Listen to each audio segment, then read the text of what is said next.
세상의 모든 도시는 제각기 다른 심장을 가지고 있습니다. 뉴욕의 심장은 야망이고 파리의 심장은 낭만입니다. 그렇다면 서울의 심장은 무엇일까요? 이 도시의 심장은 바로 정입니다. 사람과 사람을 잇는 가장 따뜻한 연결고리. 정은 단순한 감정이 아닙니다. 그것은 오랜 시간 함께 살아온 사람들이 만들어낸 문화이자 삶의 방식입니다. 아침 일찍 시장 골목을 걸어보면 정의 실체를 만날 수 있습니다. 할머니 상인은 단골 손님에게 말합니다. 물건만 팔고 보내면 서운하지. 뭐라도 하나 더 쥐어줘야 마음이 편해. 상추 한 단을 사면 파 한 줌이 덤으로 따라옵니다. 이것은 장사가 아닙니다. 이것은 정입니다. 버스 정류장에서 할아버지가 무거운 짐을 들고 계십니다.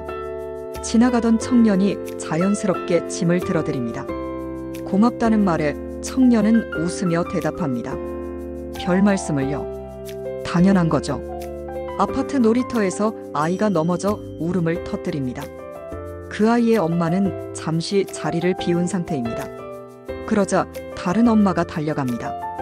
아이를 일으켜 세우고 무릎에 흙을 털어주고 상처를 확인합니다. 괜찮아, 안 다쳤어. 씩씩하네. 이 엄마는 그 아이를 한 번도 본 적이 없습니다. 하지만 그것은 중요하지 않습니다.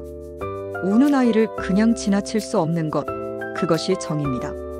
편의점 알바생은 노숙인에게 유통기한 임박 도시락을 건넵니다. 회사 규정상 버려야 하는 음식이지만 그는 차마 버릴 수 없었습니다. 누군가는 이것을 규정 위반이라고 말할 수도 있습니다.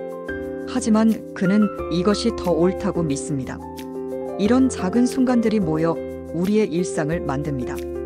그런데 정은 평온한 일상에만 존재하는 것이 아닙니다. 오히려 위기의 순간, 재난의 한복판에서 정은 더욱 강렬하게 빛을 발합니다. 2017년 11월 15일, 포항에 규모 5.4의 강진이 발생했습니다. 한반도에서 관측된 지진 중 두 번째로 강력한 지진이었습니다. 건물이 흔들리고 벽에 금이 갔습니다. 사람들은 공포에 떨며 건물 밖으로 뛰쳐나왔습니다. 그날 밤 수천 명의 주민들이 집으로 돌아갈 수 없었습니다. 학교 체육관과 공공시설이 임시 대피소가 되었습니다. 추운 11월 밤 사람들은 얇은 담요 한 장의 의지에 잠을 청했습니다. 그러나 주민들은 서로의 손을 놓지 않았습니다. 대피소에서 한 할머니가 떨고 있는 아이를 품에 안았습니다. 그 아이는 할머니의 손자가 아니었습니다. 하지만 할머니에게 그것은 중요하지 않았습니다. 추운데 이리 와. 할머니 품이 따뜻하지. 청년들은 밤새 깨어 노인들을 돌봤습니다.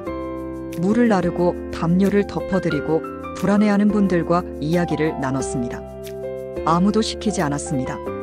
그들은 그냥 그렇게 했습니다.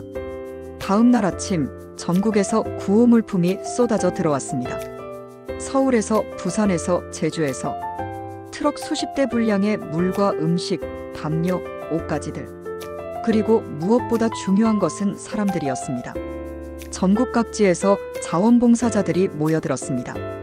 대학생들은 시험을 미루고 포항으로 향했습니다. 직장인들은 연차를 내고 달려왔습니다. 주부들은 집안일을 제쳐두고 현장으로 갔습니다. 그들은 무너진 집을 치우고 깨진 유리를 쓸고 노인들의 짐을 날랐습니다. 한 자원봉사자는 말했습니다. 제가 도움을 받는 기분이에요. 이렇게라도 힘이 되어드릴 수 있어서 감사해요. 비슷한 일은 2022년에도 일어났습니다. 동해안에 대형 산불이 발생했습니다. 강풍을 타고 번진 불길은 삽시간에 수천 헥타르의 숲을 집어삼켰습니다. 수백 채의 집이 불탔고 수만 명이 대피했습니다. 그러나 불길이 잡히자마자 사람들이 모여들기 시작했습니다. 제 더미가 된 마을에 자원봉사자 수천 명이 도착했습니다. 그들은 장갑을 끼고 삽을 들고 쓰레기 봉투를 들고 일했습니다. 타버린 나무를 치우고 무너진 담장을 정리했습니다. 어떤 이는 피해 주민들을 위해 무료 급식소를 차렸습니다. 어떤 이는 트럭을 몰고 와서 집안 살림을 옮겨주었습니다. 한 피해 주민은 눈물을 흘리며 말했습니다. 다 잃었다고 생각했는데 이렇게 많은 분들이 와주시니까 다시 살 수 있을 것 같아요. 이것이 바로 정입니다. 낯선 사람의 고통을 내 고통처럼 느끼는 마음, 그리고 그 마음을 행동으로 옮기는 용기. 정은 거창한 것이 아닙니다. 정은 일상의 작은 순간들 속에 살아 숨쉽니다. 한국에서는 매년 수천 명이 헌혈에 참여합니다. 생면부지의 사람을 위해 기꺼이 자신의 몸 일부를 내어주는 것입니다. 대가는 없습니다. 보상도 없습니다. 그저 누군가가 살 수 있다는 것, 그것만으로 충분합니다. 겨울이 되면 거리 곳곳에서 무료 급식소가 열립니다. 추운 겨울, 따뜻한 국밥 한 그릇을 나눠주는 작은 손길. 자원봉사자들은 이른 새벽부터 일어나 음식을 준비합니다. 그들은 말합니다.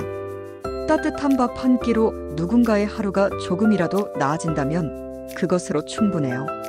지하철에서 할머니가 무거운 짐을 들고 계십니다. 젊은 남성이 자리에서 일어나 말합니다. 할머니, 여기 앉으세요. 제가 짐 들어드릴게요. 할머니는 고맙다고, 미안하다고 연신 말씀하십니다. 청년은 웃으며 대답합니다.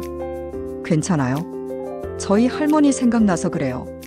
정은 이렇게 세대와 세대를 이어줍니다. 누군가에게 받은 따뜻함을 다른 누군가에게 전하는 것. 그것이 바로 정의 순환입니다. 밤이 되면 서울의 하늘에는 수백만 개의 불빛이 켜집니다.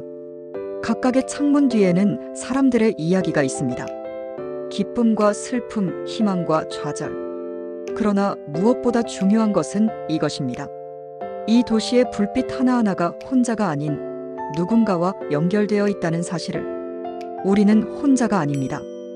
우리는 보이지 않는 정의 끈으로 서로 연결되어 있습니다. 그 끈은 위기의 순간 더욱 단단해집니다. 그 끈은 일상의 작은 순간에도 따뜻하게 우리를 감싸줍니다. 이것이 바로 정의 기적입니다. 흔들리지 않는 연대의 힘입니다. 그리고 이 이야기는 여기서 끝나지 않습니다. 다음 2부에서는 정의 세대를 뛰어넘고 국경을 넘어 어떻게 우리의 삶을 바꾸는지 그 놀라운 이야기들을 계속 따라가 보겠습니다. 정의 기적 2부. 경계를 허무는 마음. 다음 이야기에서 계속됩니다.